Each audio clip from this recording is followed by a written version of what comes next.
Welcome to Creative Conversations. I'm Roger Humphrey.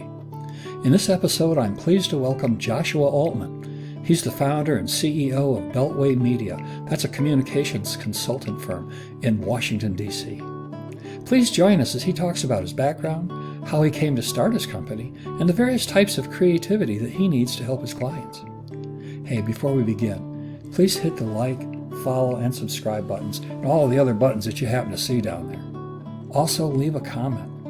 I'm still trying to convince that goofy algorithm that people are actually paying attention. Thanks. And we are welcoming to the show Joshua Altman, Managing Director of Beltway Media. You're a communications consultant, right? That's right. In Washington, D.C.? Yep. I got to believe that things are busy there. Talk to me, how long have you been doing this kind of work? So I have been with Beltway Media. We started about 10 years ago, but I've been working in communications for much longer than that. I started out as a journalist, as a video producer and reporter covering Congress and elections. And then I left that thinking I would be a reporter, freelance reporter, then go back to a news organization. That part never happened. I ended up staying doing this. Well, it's sort of like an accidental thing. Exactly like an accidental thing. So, what do you do, excuse me, as a communications consultant? What kind of falls under that category? A lot falls under it. So what we do primarily is we're fractional chief communications officers. Well, what does that mean? Fractional communication. I mean, what is that? So fractional is a fancy word for part-time. Oh, okay. Companies don't necessarily need, especially if they're smaller, a full-time communication leadership team. They might need, a couple hours a week or a couple hours a month, someone to come in and handle social media, to handle corporate communications, investor relations, things like that. But they're too small to need, a 40-hour a week full-time hire. So we fill that gap for small and growing companies. And what we do as chief communications officers is we shape perception and build trust. And we think long-term, big picture about how messaging impacts reputation, growth, and stakeholder confidence. So let's circle back to that building trust thing. In this day and age with deep fakes and AI in general, how do you separate the wheat from the chaff, as we say in the Midwest? It's a little harder with deep fakes, especially. One thing that I took a little solace in, I was trying to edit a photo recently and someone said, try AI to do it. And this is an edit I could have done by hand. But they said, you might save time, use different AI tools. So I did. And none of them, and this was a photo of a real person, a real subject. None of them could come up with something that met the prompts and looked realistic. So, and Google's Gemini even said, we will not do this. So, oh, really? It gave me an error that said, we will not produce this image. Wow.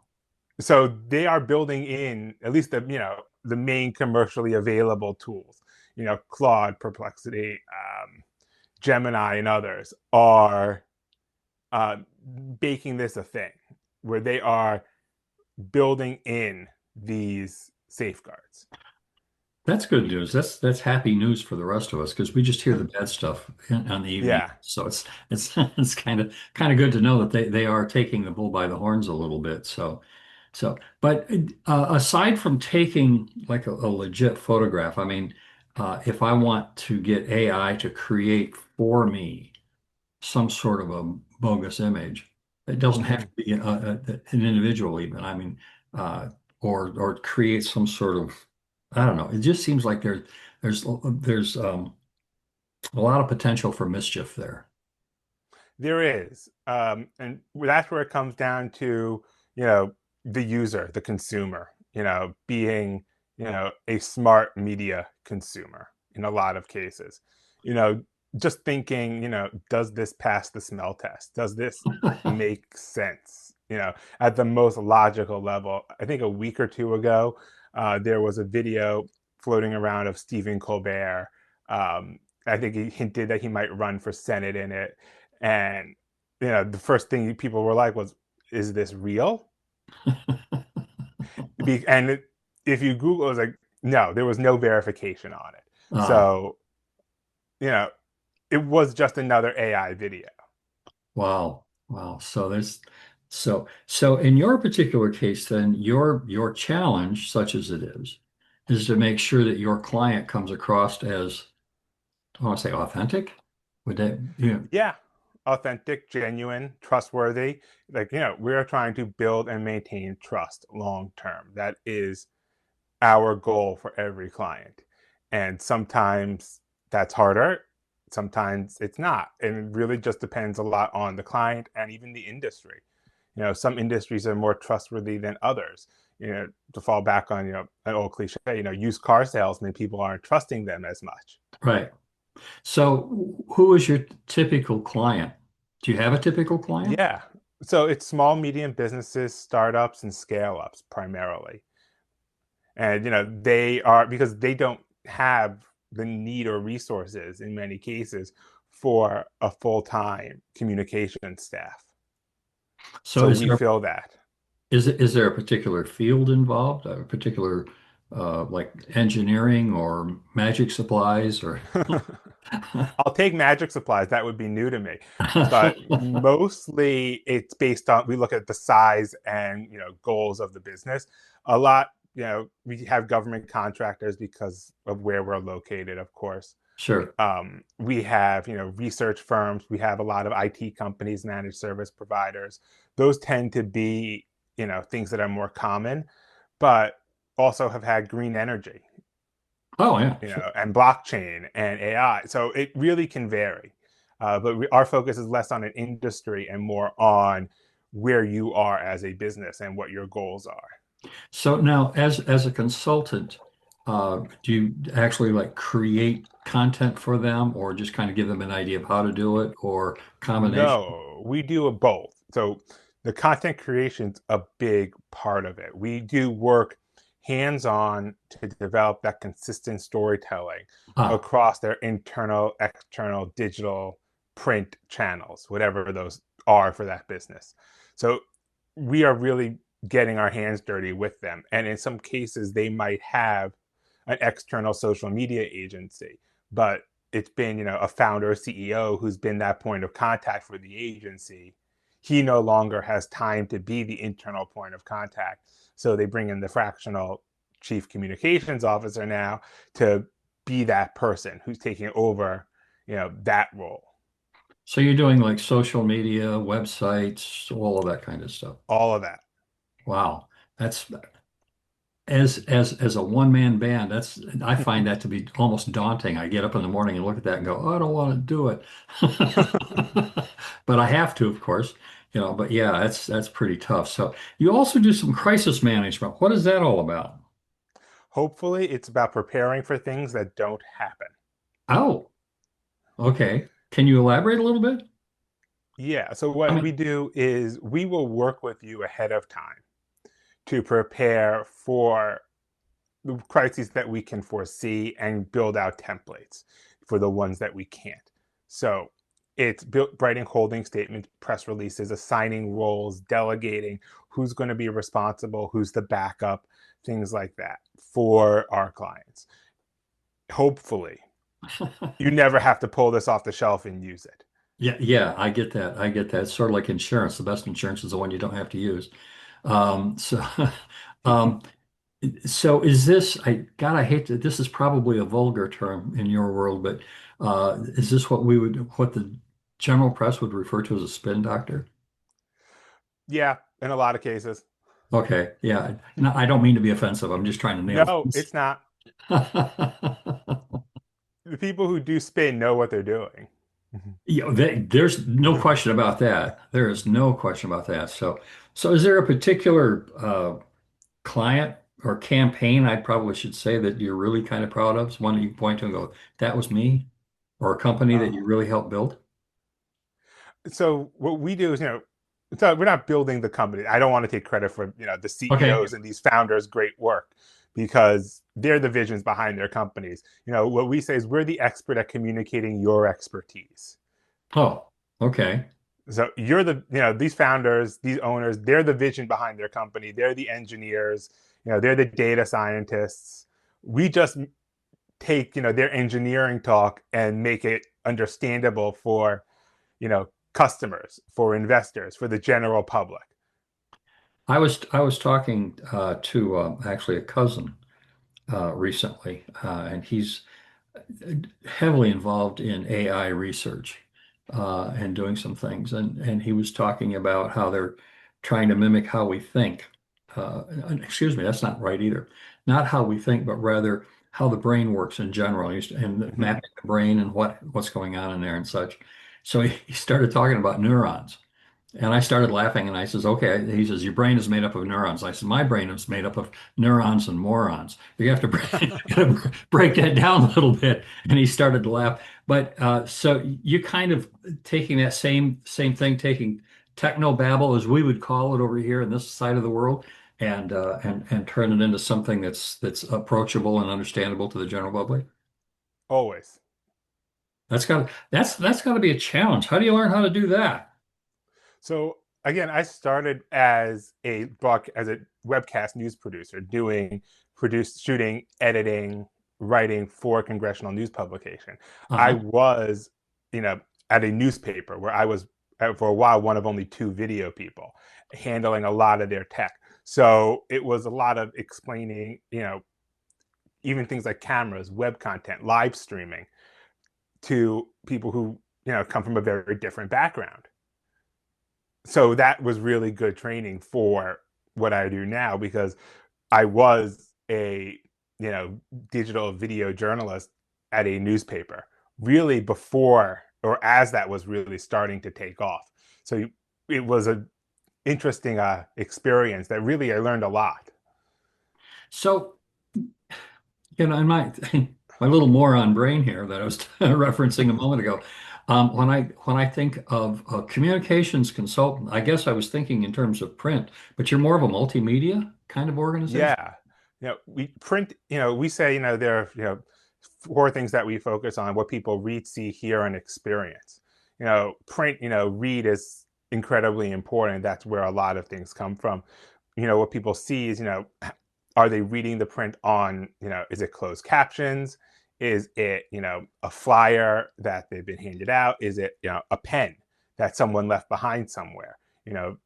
Also all those go into how they're experiencing that content. So when people think experience, they think, the first thing that comes to mind are experiential marketing, big events, which is a factor and absolutely part of experience. But another big part is just how are you experiencing the blog post that we write, the white paper that we produce. You know, are you printing it out and reading it? Is it a PDF on your phone? Is it an interactive HTML web page that you're seeing on a tablet? All of those are a different experience that we have to factor in when we're writing the content. And the last one that I kind of glossed over is here. One thing a lot with video you see now is automatic closed captions Uh-huh. because you can't, a lot of times you're watching it somewhere that you can't hear. Right. You can't necessarily put on headphones, you can't listen. So these news videos, these TikTok videos, these Instagram videos come with text, built, they're going to put it right on the screen for you. So that is now, you can't hear, but you can read and you can see. So those are all the things that we really factor in. Wow. Okay. Yeah, that's a lot to take in. So communications is multimedia, and multi-platform. So I'm guessing you're going everywhere from Threads to X to YouTube to Oh uh, yeah. all of that and then some. So, Yeah, and it depends on the client. Some people are, looking for something much more traditional. They're B2B sales. They're right. creating a product that's, designed for corporations. Others are looking for something much more consumer based. So what we do is going to depend on that individual client. So how has the landscape changed in the last 10 or 12 years that you've had this company? Platforms have come and gone. At one point, we had, Google had social media platforms. Right. Those came and went quickly. TikTok was up and down and canceled for a day and then came back and might leave again. So that's a whole different. Well, When I first started, I'm old enough to yeah, remember MySpace. So I remember MySpace as well and Friendster. yeah. I'm sorry, you were saying and I interrupted, I bet. So when I first started, before I started this company, um, I was live streaming. We're now talking 08, 09 ish, Uh-huh. and every camera had to be hardwired to a computer that had to then have be connected to a master computer to be a switcher. Right, You had three cameras, that was four computers. It was a right, lot of cables. Today, I can we can do this, and we're right. in different time zones. We can do live streaming in one room wirelessly on 5 iPhones. So that alone is a huge difference. Yeah, when I the podcast has been around. Well, I'll be going into my eighth season here pretty soon, and for the first 6.5 years, it was audio only, Mm. and I would interview somebody, and sometimes it would be this way, sometimes it'd be face to face. Now I insist when I want video, I insist that we do it on Zoom because that becomes my studio. I'm not set up. Mm. Yeah. I'm not set up for a video studio here. But also this gives me the opportunity. Well, the nice things about the internet, of course, is that geography doesn't matter. So I can talk to you and I can talk to other people. I've had guests on from Europe and Australia and other places overseas and just working out the time differences and then hit the go Yeah. button and we're raring to go. You So used to need to do that kind of live streaming in the field, a huge, and I remember them, backpack size contraptions that were quite heavy actually. And they connected to a satellite link. Now you still have those options for where you need them, but you can just do it off of a hotspot, off of mobile internet connections. And that, brings down the price for companies that can't afford, right. the big satellite connection, which are still used. But for Oh yeah, companies that don't have that budget, a Verizon or AT&T mobile internet connection also works. And that makes that much more accessible. absolutely. Absolutely. So, well, we talked about some of the downsides of AI, but is the upside? Is there some things that you can and do use artificial intelligence for? Yeah, it's a great time saver. In what Yeah, way? it I'm yet to see it produce something that I would publish, Yeah. but it can do a really good detailed outline. It can do a passable first draft in a lot of cases. It can save time in that sense. It won't, at least not today, put something out that would be publishable. But in that way, it can save time. It can do a lot of research very quickly if you need to. And that's a great, resource. So it's like any other tool that, if you use it well, it can be very helpful. If you don't, it can also hurt you and ultimately produce negative results. Right, right. Yeah, I see that. I tried using it about a year and a half ago to um, help me create some questions for clients or for Mm-hmm. guests, and I use it with a guest who is actually a friend of mine. She's an artist and she's a friend of mine. And one of the nice thing about having good friends is they're not afraid to be honest. And and and so I had this list of questions that it had created. So I just went down the list and asked her the questions. And after we were all done, she just looked at me. She says, "Those are some weird questions. Where did you come up with those?" And I told her, I said, "Well, I used AI." She said, "Don't do that in there." Yeah. So I said, "Well, okay, but to your point, I do like to use it to um, for me, it will come up with some questions that I probably hadn't thought of, and then I'll reframe it and also decide whether or not it's a valid question to ask. 'Cause a lot of times it's like, who cares, you know? Yeah. So anyway, so what kind of, I mean, this is a creative show. This is about creativity. So what kind of creative demands does your profession require of you? Well, a lot of creative thinking, in terms of, coming up with something that's a little new and different, but not necessarily too different that people will turn away from it. A lot of, just creativity and working with people. Like I said, we work with these founders who are, of course, very invested in the literal sense, but also just, personally in their companies. And we got to find something that, communicates their expertise, you know, in a way that's still, is true to it. And also, like I said, my background was in production. Uh-huh. So there is still a production element to it, whether I'm pushing the buttons or someone else is pushing the buttons in Photoshop, Illustrator, InDesign, Premiere, the whole Adobe suite. All of that. It's looking for the right photos because not we can't always take the photos we need. So can we obtain, legally licensed photos Sure. that we need?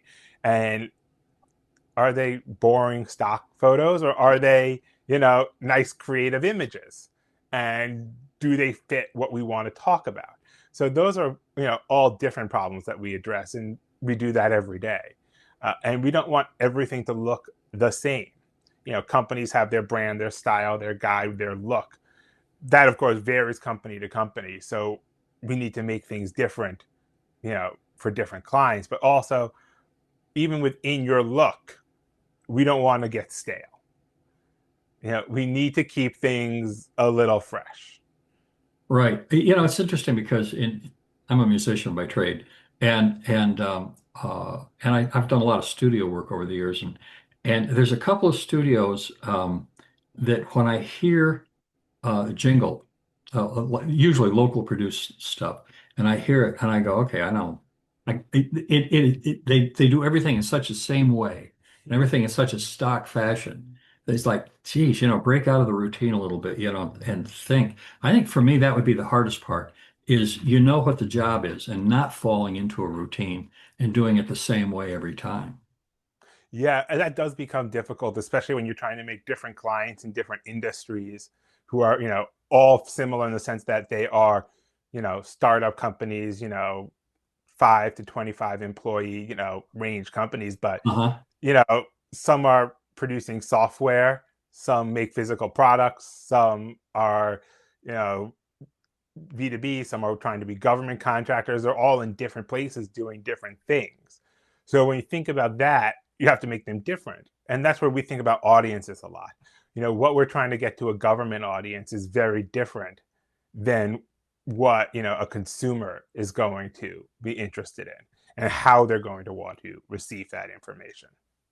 So, do you work with politicians or do you just kind of work with companies who are trying to get those contracts kind of thing? How does that work? Not working directly with politicians. What we've done is government contracting and government subcontracting, Gotcha.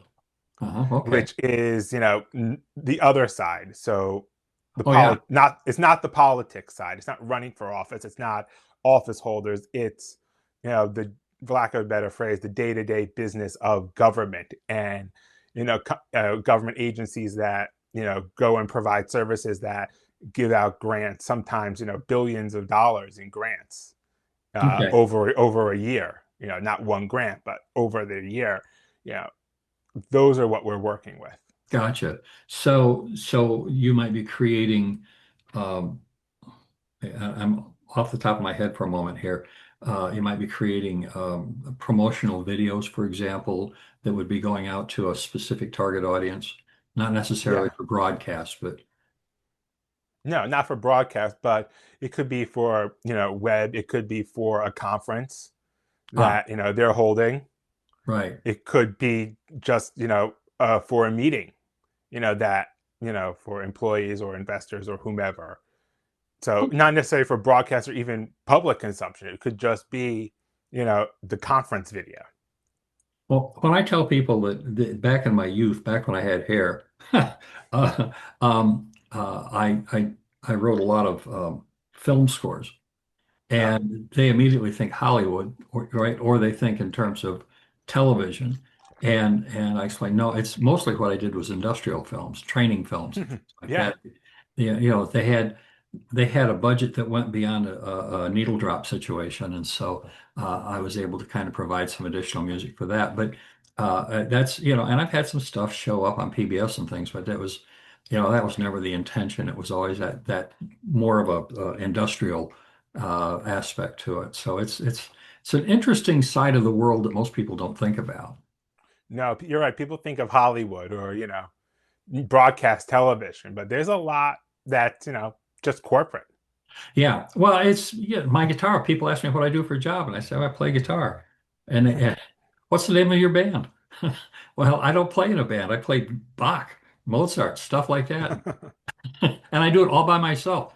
And they just it's so far outside of their normal thinking. So I got to believe that when we say communications consultant, you must run into quite a bit of that too, just preconceived notions that are very narrow. Yeah. People ask me if, we're the Mad Men guys, and it's like, we're not that.